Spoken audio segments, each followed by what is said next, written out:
23 বছর দীর্ঘ 2 দশকেরও বেশি সময় ধরে বাংলাদেশ ফুটবল দল যে শিরোপার জন্য হাহাকার করছে তা হলো সাফ চ্যাম্পিয়নশিপ। 2003 সালে সেই ঐতিহাসিক জয়ের পর আমরা ফাইনাল দেখেছি, কিন্তু ট্রফি আর ছোঁয়া হয়নি। তবে 2026 সালে এসে পরিস্থিতি একদম বদলে গেছে। একদিকে আগামী নভেম্বরে দেশের মাটিতে স্বাগতিক হিসেবে সাফের আসর, আর অন্যদিকে ইংলিশ ফুটবলের মাঠ কাঁপানো হামজা চৌধুরীদের লাল সবুজের জার্সিতে আগমন। বাংলাদেশ ফুটবল কি সত্যি এখন তাদের স্বর্গযুগের ধারপ্রান্তে, নাকি ঘরের মাঠের অতিরিক্ত চাপ আবার নতুন কোনো আক্ষেপের জন্ম দেবে?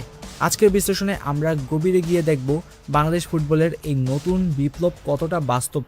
চলুন শুরুতেই চোখ রাখা যাক সদ্য শেষ হওয়া সাফের ড্রয়ের দিকে। বাংলাদেশকে রাখা হয়েছে গ্রুপ এতে, যেখানে আমাদের প্রতিপক্ষ শ্রীলঙ্কা, ভুটান এবং ফিফার নিষেধাজ্ঞা উঠলে সম্ভাব্য নেপাল। অন্যদিকে চিরপ্রতিদ্বন্দ্বী ভারত রয়েছে গ্রুপ বিতে। কৌশলগতভাবে এই ড্র বাংলাদেশের জন্য অত্যন্ত ইতিবাচক। এক ফাইনালের আগে ভারতের সাথে দেখা হচ্ছে না, সাফের সবচেয়ে শক্তিশালী দল ভারতের মুখোমুখি টুর্নামেন্টের শুরুতেই হচ্ছে না, যা সেমিফাইনালের পথকে অনেক সহজ করে দেয়। 2 হোম অ্যাডভান্টেজ। 2018 সালের পর প্রথমবারের মতো ঢাকা এই টুর্নামেন্ট আয়োজন করছে। ঘরের মাঠের হাজার দর্শকদের গর্জন সবসময় প্রতিপক্ষের জন্য ভীতিকর। কিন্তু শুধুই কি হোম অ্যাডভান্টেজ আর সহজ গ্রুপ আমাদের চ্যাম্পিয়ন করবে? উত্তর হলো না, কারণ আমাদের আসল শক্তিমত্তা লুকিয়ে আছে দল গঠনের নতুন দর্শনে।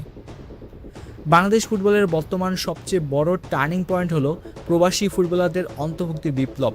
প্রিমিয়ার লিগ ও ইংলিশ ফুটবল বছরের পর বছর খেলার অভিজ্ঞতা সম্পন্ন হামজা চৌধুরী এখন বাংলাদেশ জাতীয় দলের অন্যতম চালিকা শক্তি। তার সাথে সমিত সোমের মতো প্রবাসীদের যুক্ত হওয়া পুরো দলের টেকনিক্যাল প্রোফাইলটাই বদলে দিয়েছে। এখন প্রশ্ন হলো, হামজা চৌধুরী আসা মানেই কি মাঠের খেলায় বিশাল পার্থক্য তৈরি হওয়া? বিশ্লেষণ 3টি জায়গায়। এক, মিডফিল্ড কন্ট্রোল ও ডিফেন্সিভ স্টেবিলিটি।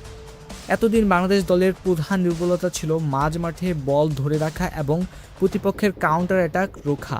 হামজা চৌধুরী তার উচ্চমানের পজিশনিং ও ডিফেন্সিভ ওয়ার্ক রেট দিয়ে দলকে সেই প্রয়োজনীয়তা ভারসাম্য দিচ্ছেন। 2, মানসিকতার পরিবর্তন। ইউরোপীয় পেশাদার ফুটবলের সংস্কৃতি ও টেকনিক্যাল ডিসিপ্লিন তিনি ড্রেসিং রুমে ছড়িয়ে দিচ্ছেন, যা তরুণ দেশীয় ফুটবলারদের আত্মবিশ্বাস বহুগুণ বাড়িয়ে দিয়েছে। 3, প্রতিপক্ষের ওপর মনস্তাত্ত্বিক চাপ। দক্ষিণ এশিয়ার যে কোনো দল এখন বাংলাদেশকে কেবল একটি আন্ডারডগ হিসেবে দেখার সাহস পাবে না। সবকিছু কি এতটাই গোলাপি? একদমই নয়।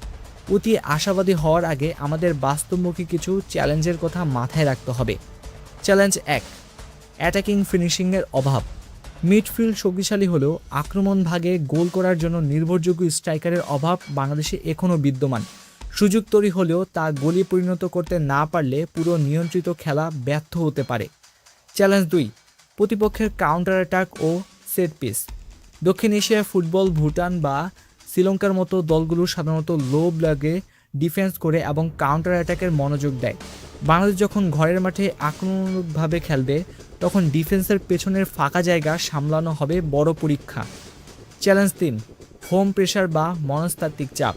ঘরের মাঠে দর্শকের বিপুল প্রত্যাশা অনেক সময় ফুটবলারদের জন্য মানসিক বোঝা হয়ে দাঁড়ায়। 2009 বা 2018 সালেও আমরা দেখেছি ঘরের মাঠে খেই হারিয়ে ফেলা।